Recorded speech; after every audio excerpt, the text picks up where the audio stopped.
Hello everyone, চলে এসেছি আরও একটি জবের খবর নিয়ে। দেখুন, এখানে যে জবগুলো আছে এগুলো হচ্ছে ব্যাচেলার অফ আর্টস বিএর জন্য, ঠিক আছে, এবং ব্যাচেলার অফ কমার্স বিকম, এবং ব্যাচেলার অফ সায়েন্সের আমার তিনটে আছে, বিএসসি কেমিস্ট্রি, কম্পিউটার, আর একটা হচ্ছে ইকোনমিক্স। এবং এইগুলোর জন্য ইউআর ক্যাটাগরি তো রয়েছেই, যেমন বিএ পার্টস বা ব্যাচেলার অফ আর্টসের জন্য জেনারেল ক্যাটাগরির মধ্যে 60টা রয়েছে, এবং এসসির জন্য একটা, এসটির জন্য একটা, এবং ওবিসির জন্য তিনটে, এবং এইচএইচ মানে পিএইচ ক্যান্ডিডেটের মধ্যে এইচএইচ সেটা হচ্ছে একটা। আর বিকমের জন্য 8টা জেনারেল, একটা এসসি, একটা এসটি, এবং 4টে ওবিসি, এবং পিএইচের জন্য একটা। আর ব্যাচেলার অফ সায়েন্স তার মধ্যে বিএসসি কেমিস্ট্রির মধ্যে হচ্ছে 6টা জেনারেল, একটা এসসি, একটা এসটি, এবং 2টি ওবিসি, এবং কম্পিউটার হচ্ছে একটাই জেনারেল এবং একটা ওবিসি, এবং বিএসসি ইলেকট্রনিক্স ইউআর হচ্ছে একটা এবং ওবিসি হচ্ছে একটা। তো টোটাল ভ্যাকেন্সি হচ্ছে জেনারেলে 23টি হচ্ছে, ঠিক আছে। এবং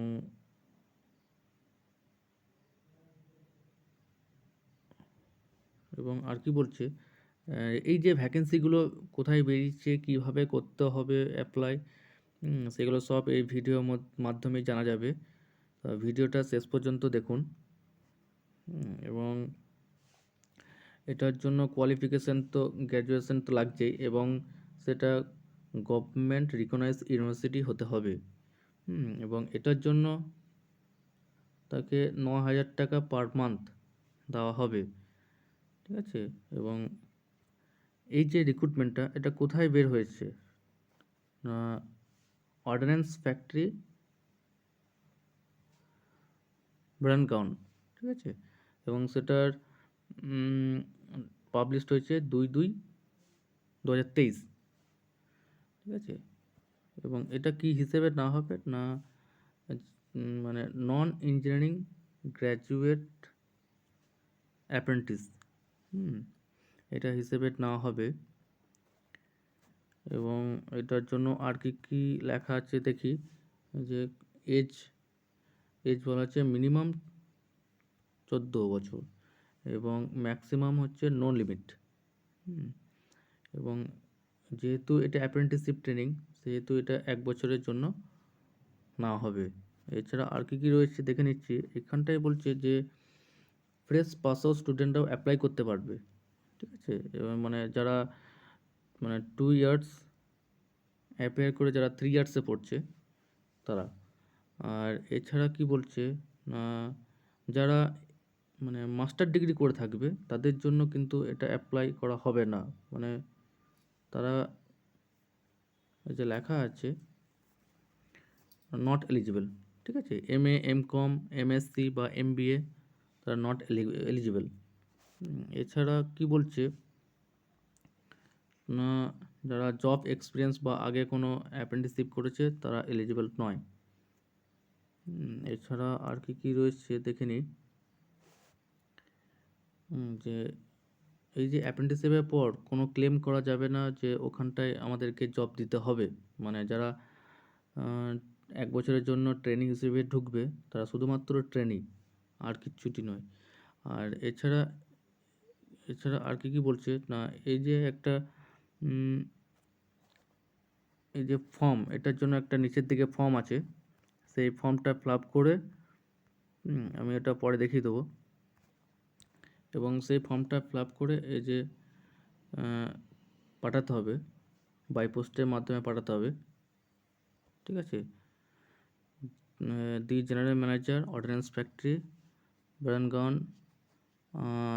তালুকা ভুসাওয়াল ডিস্ট্রিক্ট, জলগাউন, ঠিক আছে। এইখানটায় পাঠাতে হবে, এবং সব কিছু সেলফ অ্যাটেস্টেড দিয়ে যা যা ডকুমেন্টস আছে, কাস্ট সার্টিফিকেট, তারপর অল সেমিস্টার, এইগুলো সবই সেলফ অ্যাটেস্টেড করে সব পাঠাতে হবে। এছাড়া কি বলছে, ফাইনাল সিলেকশন কীভাবে হবে? মেরিট লিস্টের মাধ্যমে, ঠিক আছে। তারপর পিভিআর এবং মেডিকেলের পরই ফাইনাল মেরিট লিস্ট হবে। আর এটার লাস্ট ডেট হচ্ছে 21 দিন, মানে পাবলিশড হওয়ার পর 21 days। আর যদি কোনো মানে অ্যাপ্লিকেশান যদি ইনকমপ্লিট থাকে তবে সেটা রিজেক্ট হয়ে যাবে। আর এছাড়া যে খামটার উপর অ্যাপ্লাই করা যাবে সেই খামের উপরে লিখতে হবে যে graduate apprentice general stream for BA BCom BSc, এটা কিন্তু লিখতেই হবে, মাস্ট। নাহলে কিন্তু সেই খামটাই রিজেক্ট হয়ে যাবে, মানে ফর্ম ফিল আপটাই রিজেক্ট হয়ে যাবে। এরপর কি বলছে না, এই যে অ্যাপ্রেন্টিসশিপটার জন্য যে আমি এই ওয়েবসাইটটা দেখিয়ে দেবো, কোথা থেকে অ্যাপ্লাই করতে হবে। তো এটা অলরেডি করে রাখতে হবে, এবং যেটা ডকুমেন্টস ভেরিফিকেশান হবে তার আগে এটা কমপ্লিট করে রাখতে হবে, ঠিক আছে। এবং সেখানটায় কমপ্লিট মানে লগ ইন করতে হবে, এবং তার রেজিস্ট্রেশন নাম্বার বা এনরোলমেন্ট নাম্বার একটা হয়, সেটাও নিয়ে যেতে হবে। তা এই ওয়েবসাইটটা আমি দেখিয়ে দেবো একটু পর। আগে ফর্মটা দেখিয়ে দিই। নিচের দিকে ফর্মটা আছে, এই যে ফর্মটা, ঠিক আছে। তো এখানটায় পাসপোর্ট সাইজের ছবি হবে, এছাড়া যা যা অ্যাপ্লিকেশান আছে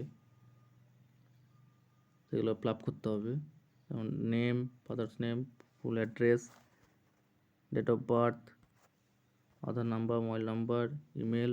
এছাড়া মার্কস, ভালো করে মার্কসগুলো করে দেবেন পার্সেন্টেজ হিসেবে যেগুলো আছে। এবং এর সাথে এই যে সব কিছু ভালো করে অ্যাটেস্টেড, সেলফ অ্যাটেস্টেড করে সিগনেচার, ডেট করে পাঠিয়ে দেবেন। অ্যাড্রেসটা বলে দিয়েছি, আর একবার দেখিয়ে দিই। এই যে অ্যাড্রেসটা, এই অ্যাড্রেসটা পাঠাতে হবে। এবং কোন ওয়েবসাইট থেকে এই যে ওয়েবসাইট, সেই ওয়েবসাইট থেকে রেজিস্টার করতে হবে আমি দেখিয়ে দিই।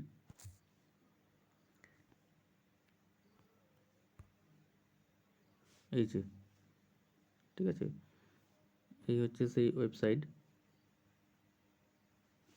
mhrd.nast.gov.in।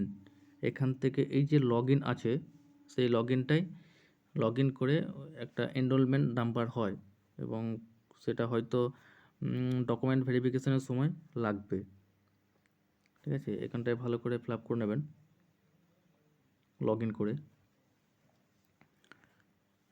Okay, thank you. ভালো লাগলে লাইক, শেয়ার, কমেন্ট করবেন, এবং সাবস্ক্রাইব করে পাশে থাকবেন আরও নতুন নতুন আপডেট পাওয়ার জন্য।